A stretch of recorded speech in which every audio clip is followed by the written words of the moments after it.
Amikan laga state Nagaland de when it comes to football ekta proper league ekta lagi thakise aro enaka time de Nagaland Super League ahia amikan sapanu jani ase NSL do the past few months first season nolibi first edition complete kura amikan dikhi paise ajilaga din de yede Niatu Resort Town Hall de NSL laga governing bodies kan ekta press conference dise kotha kura homoi tahan kuise ki NSL laga first edition do bishi overwhelming success ekta dikhi paise aro tahan fans kan nohilebi public support bishi tangor dian nimide tahan laga khushi bi janai dise kotha kona ja homoi tan itu bi kuise ki itu NSL first edition loa homoi tahan 612 jobs create kura laga bi tahan kuise Nagaland Super League laga oporde luigina social media de itu winners hange paisa na dia laga bi ekta issue lagina thakise itu laga oporde abu metharba kuise ki Nagaland Super League shuru kura do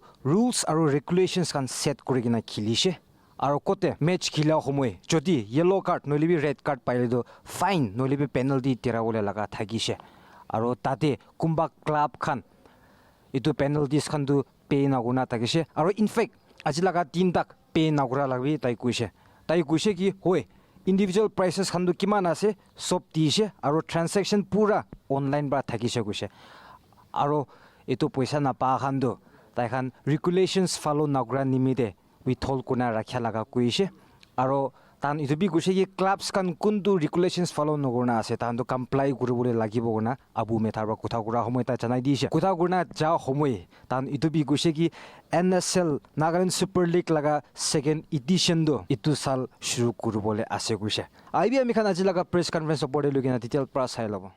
Good evening everyone, thank you for joining us this evening. It gives me immense pleasure and joy to be sharing this milestone moment with you, the conclusion of the first season of the Nagaland Super League. What began as a vision has become a reality where we have given platform to young footballers to pursue their career in football as a professionalism. It has been an immense success. We have seen the growth of football, the outlook of football in our state is very different because of NSL. And then we have seen lots of increase in fan bases also, in franchises also, in terms of support. It's all because of our continuous support. I want to thank all the media, the partner, the franchises, and most important of all, the players and coaches who have supported the NSL on and off the field. And given the first NSL season a tremendous success, we have achieved a very great height, and we are looking forward that we'll set new heights, we'll develop more grassroots level of football, and we are looking forward to building our league more stronger, bigger, and brighter. That is the second NSL season. With these few words, I once again welcome you to this press conference. Thank you for joining us. From everybody, especially from our state government. This time we received an award for investing for the games. We are grateful to our Honorable Chief Minister, Dr. Filio, for all our support, not only giving the moral support, financial, giving the infrastructure so that we can move forward. And we also would like to thank our Nagaland Olympic Association led by Sir Jonathan. We have seen what we have achieved for Nagaland Super League 2025. And even Youth Resources Department, I would like to acknowledge them for giving all the infrastructure, logistics support, everything.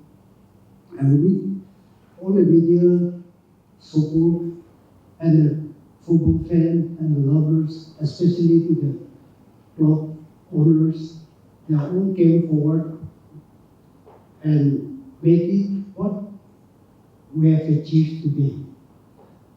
Especially we got awards for the Super League also. What I would like to make a clear mention is our state government is pro sports and our chief minister is a pro-youth. That's why he invested so much. We present our state playing in All India Football Federation executive meeting and in the general meeting also. How our government is investing in sport. Though we are a very small state, our state is really giving focus on the youth because they know through sports we can bring peace, through sports our economy also can be developed. In that way, our honorable CM has given so much to the sport, and today what he has done, the All India Football Federation, our great nation, has acknowledged by giving this special award to the state. So we are dedicating to the whole of the Naga people, especially to the lover of footballs and players. Thank you for giving me this opportunity to speak to you. Thank you very much, Mr. Kaki. Thank you everybody for being here. First and foremost, thank you very much, my friends from the media, for coming and joining us for this final whistle, the closing press conference of the Nagaland Super League 2024-25. You've just seen a short report and summary of the league which we played on the screen. That report will be available to you on your phones and on our social media handles. Our team will share it with you. To begin with, I must place on record the fact that the NSL 24-25 was an overwhelming success. And to be honest, we were also overwhelmed and taken by surprise because the level of success, the level of response, and the support we got from all sections was beyond our expectation. And I take this opportunity on behalf of the Nagaland Olympic Association, the sports fraternity, to congratulate the football family, the Nagaland Football Association, the Department of Sports and the state government for winning the All India Football Federation Special Award for New Project. As the president of the NFA and executive member of the All India Football Federation, my good friend Mr. Nibu Sekose had highlighted, the victory is a victory not only for the NSL, but for the entire ecosystem of football in Nagaland and for the entire ecosystem for sport in Nagaland. You're aware that the NSL was only in its first edition, yet it got national recognition, and this national award is not an award only for football, but it belongs to entire Nagaland. Because football in Nagaland, the NSL, and this beautiful game, every Naga citizen is a stakeholder in our common and collective aspiration. The NSL was a success first and foremost because of the fans. Without the fans, football cannot rise. And the amount of support and response we got for the fans, as you all have seen, was overwhelming. We want to say a big thank you to every football fan across the state. People who joined us physically in the stadiums, people who joined us on our digital platforms, and people who followed and cooperated with us in our social media handles. You're aware, as the report highlighted, the response we got on our digital platforms, the broadcasting platforms, was above expectation. We had millions of views, millions of impressions. The final match saw a record 53,000 live audience and views crossed 5 lakhs. More than 7 million impressions on Facebook. And the amount of following we had was never really expected. But as I said, this is because the fans responded to us. The NSL was successful because hundreds of people worked for months and weeks behind the scenes, day and night. We faced many challenges. The planning itself was a challenge. And to start a new league, given the challenges that we have, and the two main challenges in Nagaland, as we all know, in the Northeast, are resources and infrastructure. Limited resources, limited infrastructure. That made us plan the NSL in a manner that accommodates everybody, especially supporting the NSL franchisees. We've zeroed in on 2 venues, one at Kohima and one at Tumukedima, made it into home and away grounds. There were 7 teams, and we designed a league that was just above 2 months. Keeping all these challenges in mind, especially the fact that the cost of the league will shoot up if we expand the scope of the league to more venues, traveling time, time in between matches, the regulations that are required for match days and rest days. All this controlled our scope to making it into 2 grounds. Kohima had fantastic response, but Chumukedima was overwhelming. I take this opportunity also to congratulate every franchisee, especially the 2 teams which made it to the finals, Barak and Longtrop. Special congratulations to Barak. I personally feel that it was well deserved for Barak, considering the fact that they put in so much effort. They are also the most senior football club in the state. They had some of the best players, and the football they played was beautiful. So I think personally, at the end of the day, the best team won. Not only in the playoffs, but they also emerged as the most consistent and the best performing team in the league stage.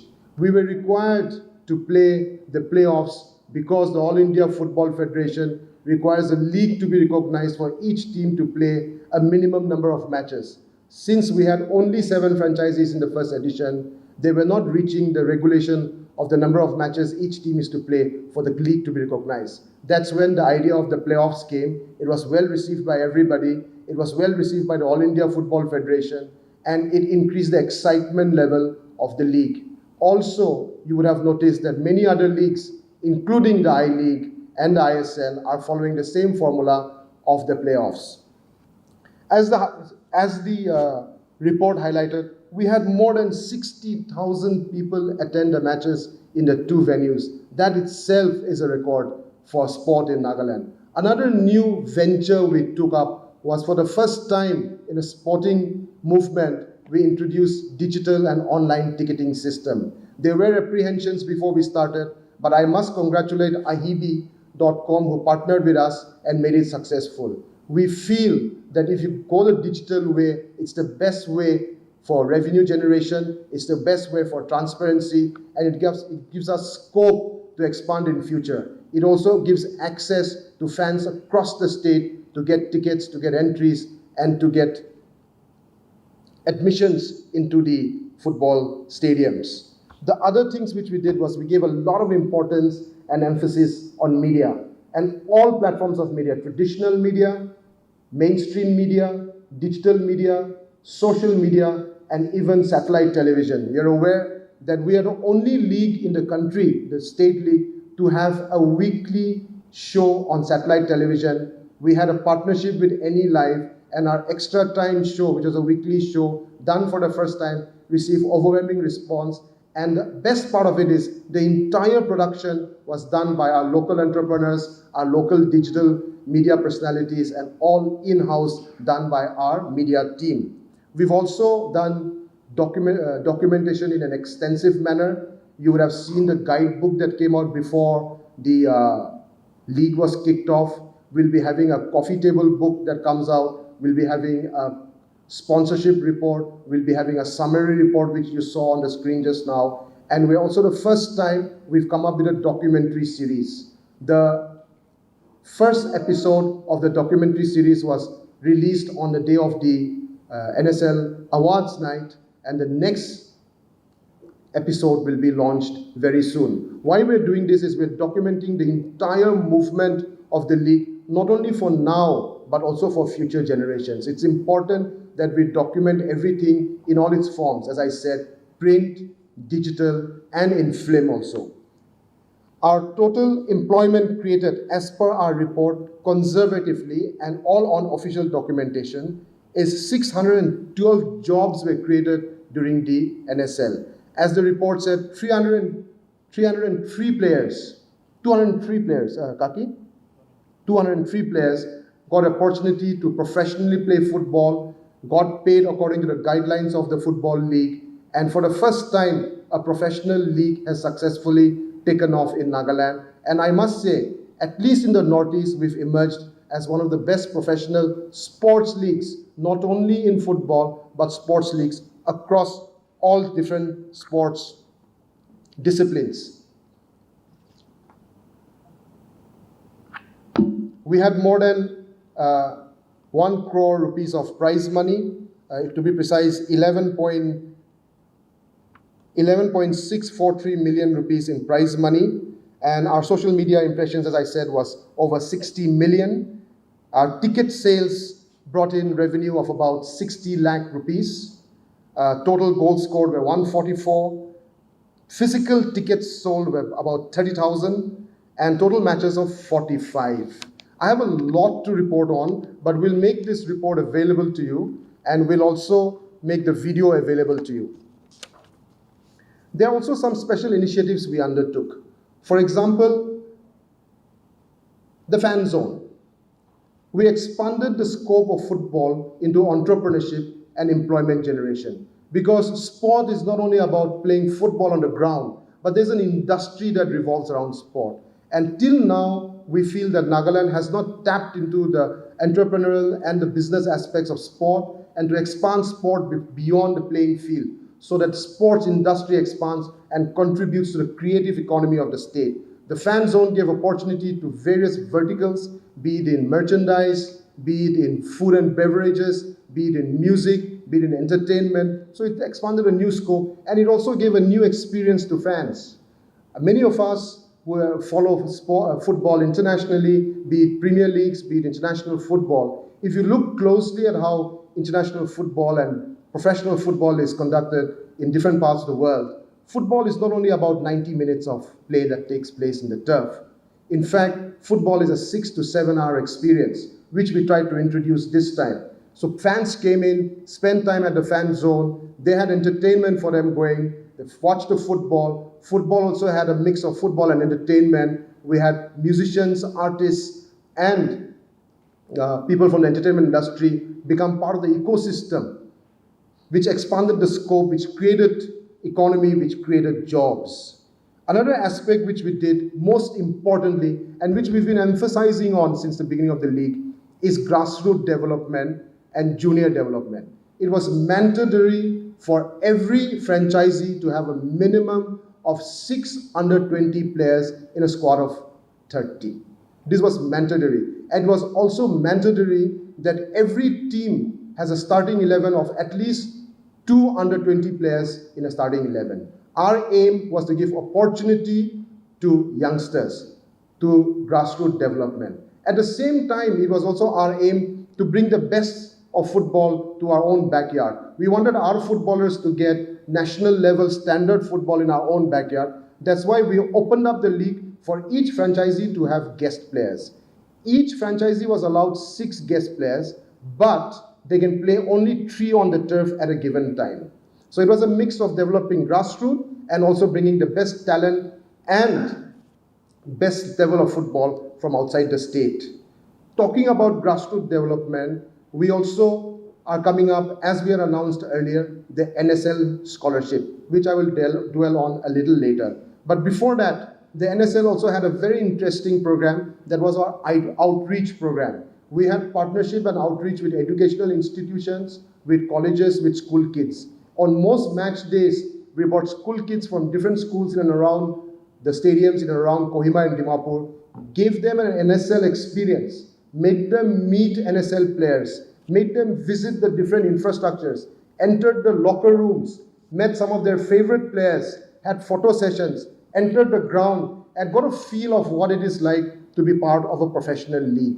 These kids will get inspired to play football, because football gives opportunity in an equal playing field for everybody. Our aim is to promote the Olympic spirit, the Olympic message, and that is to create a platform for people from all walks of life, irrespective of what background they belong to come and participate in sport, not only in a professional level, but to ensure that sport gives them a chance to blossom, to flower, and to reach out towards their aspirations and their aims. We want to give sport an opportunity to youngsters so that they can enjoy and develop their personality and character, because sport strengthens character. That's what we believe.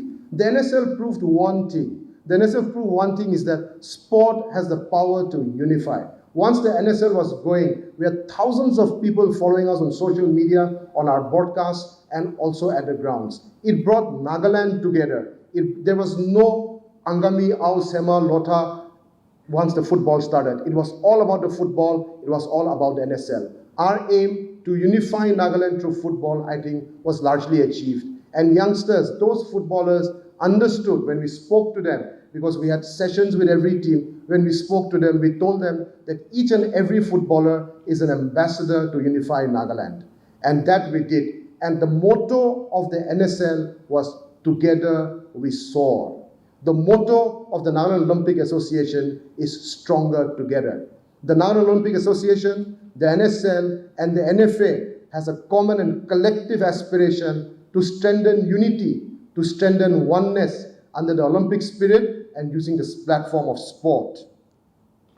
Another important aspect I want to highlight before we come to next season's plans and ambitions, as I said earlier, are the NSL scholarships. The NSL selection board, the jury board have come up with a team of best players of under 20 who played in NSL.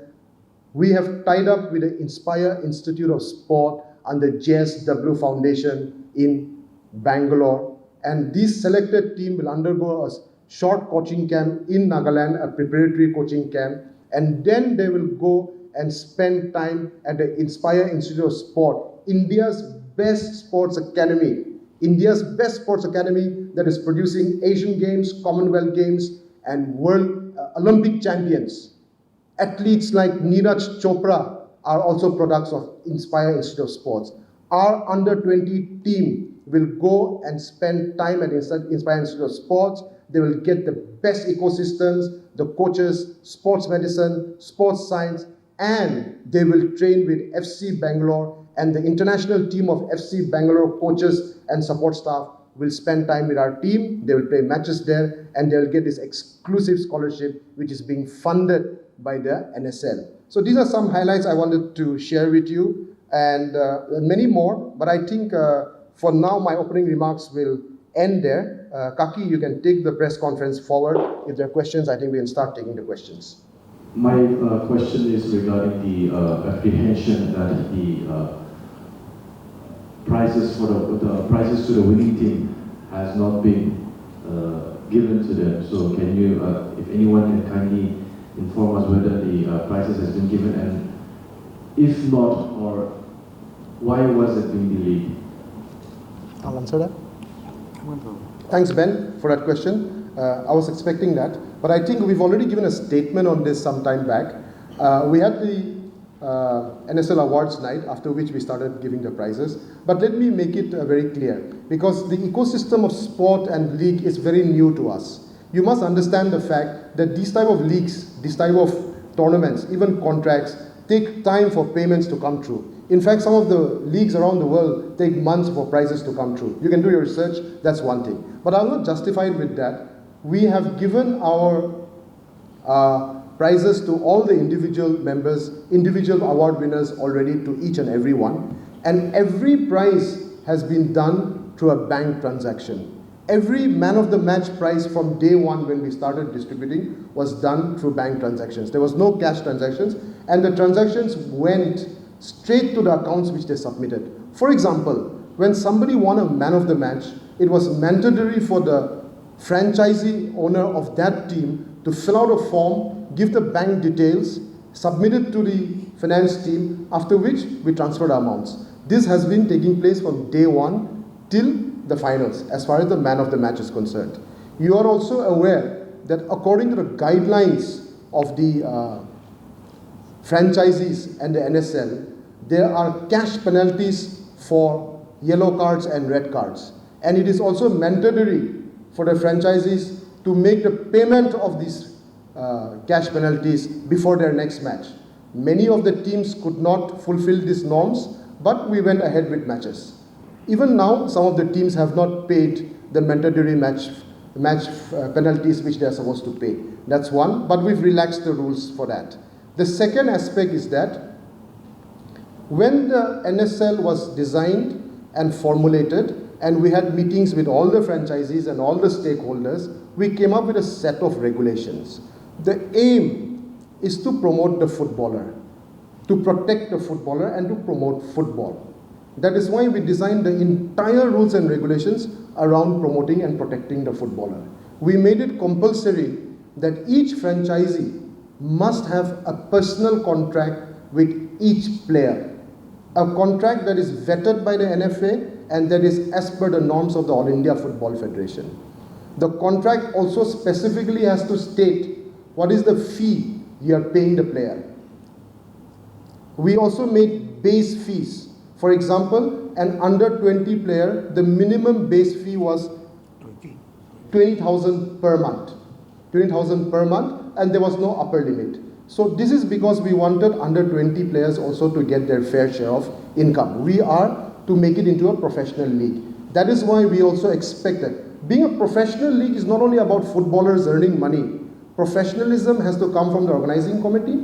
Professionalism has to come from the officials and umpires, and most importantly, the clubs and the franchisees. Only then the ecosystem of entire professionalism can take place. We know it's a first time, we know everybody face challenges, but we stuck to the regulations so that we don't bend the rules in favor of anybody.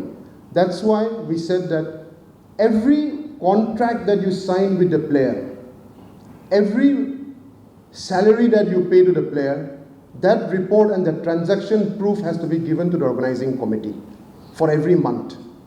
Only then you are cleared to move on to the next month.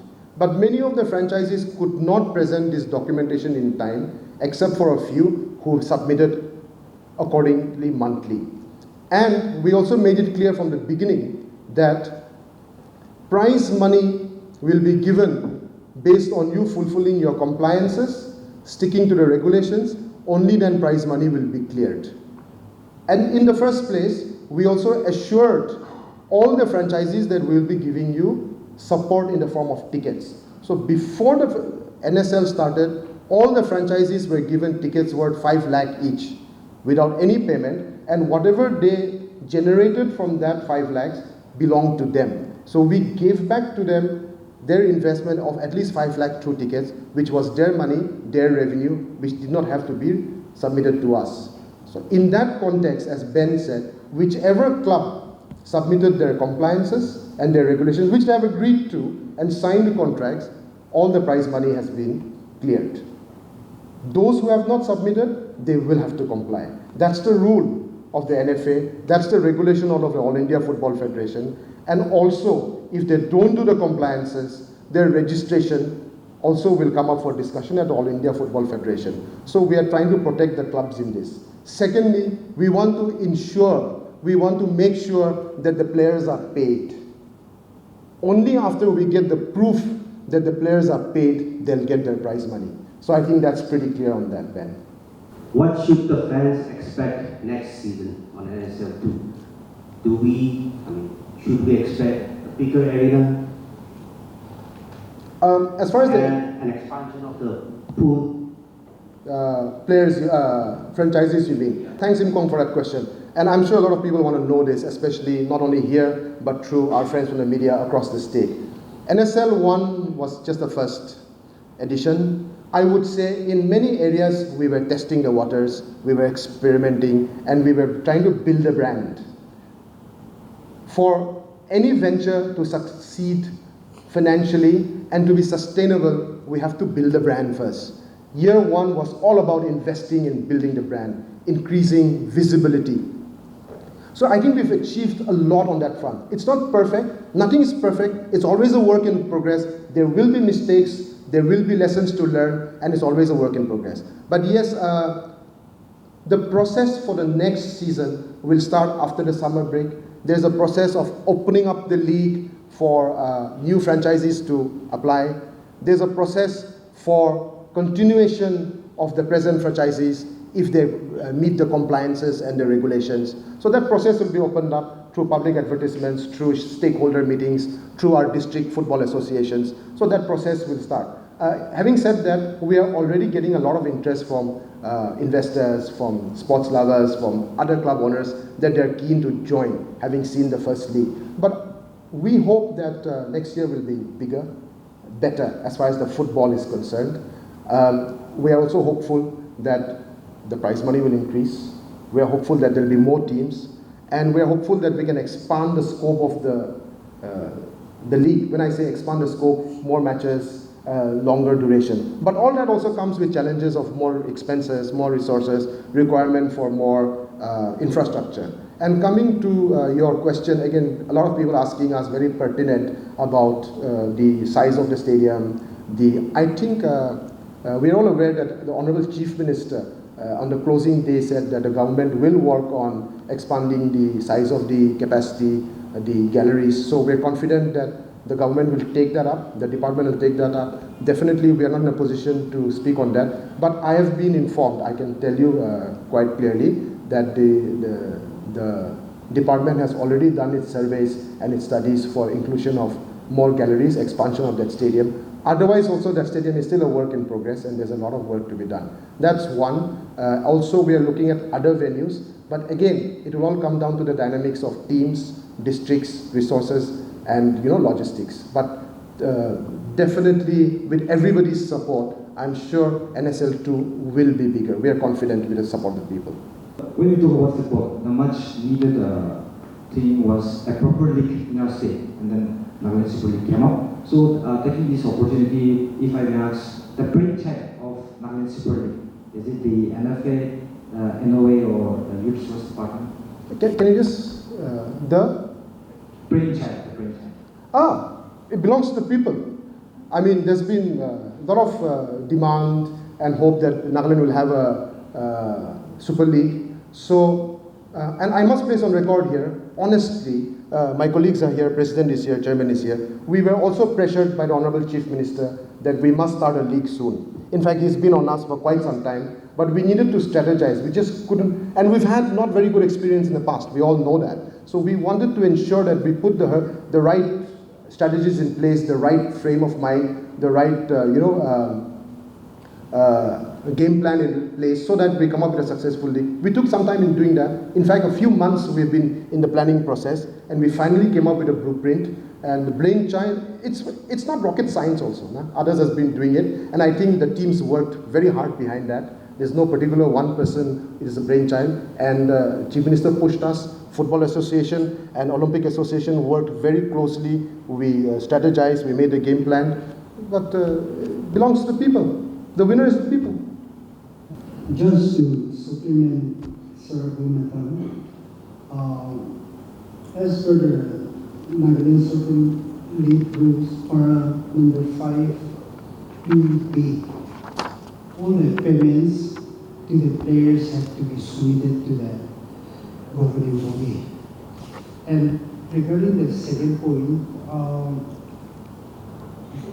league for second season, it may start this year. We were planning to start last year by October, but however, due to many technical issues, we could not start in time. So we started only coinciding with the WTO 107th anniversary. We started with it, but to be in line with only the Football Federation I-League, we were a bit late this time. So we are planning to start this year by the end of this year, so by January we finish on league, and by March, April will be in the I-League, the champion will be. So that is our planning, and this year we have done many things good, and we have already convinced all the Football Federation, League Committee, Competition Committee that we can do it. So what we have requested only the Football Federation is not only one thing. This we are making a history to enter to the Indian League. So we are requesting them to at least take 3 teams, if possible. So we are working on that line. So how far they will agree to our position, but we are planning this one. So Northeast League also on the pipeline. Recently we have a meeting. So if first team cannot go, so the other team we can go for the Northeast League. So that is on the pipeline. And coming to the grand challenge is Naga people have worked on this line. We were working home before all this. So togetherly we have worked on this line. So I could say that our government is behind everything. somebody will take the name, but somebody is working behind all also the achievement is belong to others. I'll just add to that. Nakovo Kurhesle type Kuidishe. So I think I have to emphasize on it, talking about NSL 2. Yeah, so as I said earlier, we're going to open up the process, and we hope that because this league was 24-25, as you all know. The next one will be 25-26. So the NSL 2 will start this year.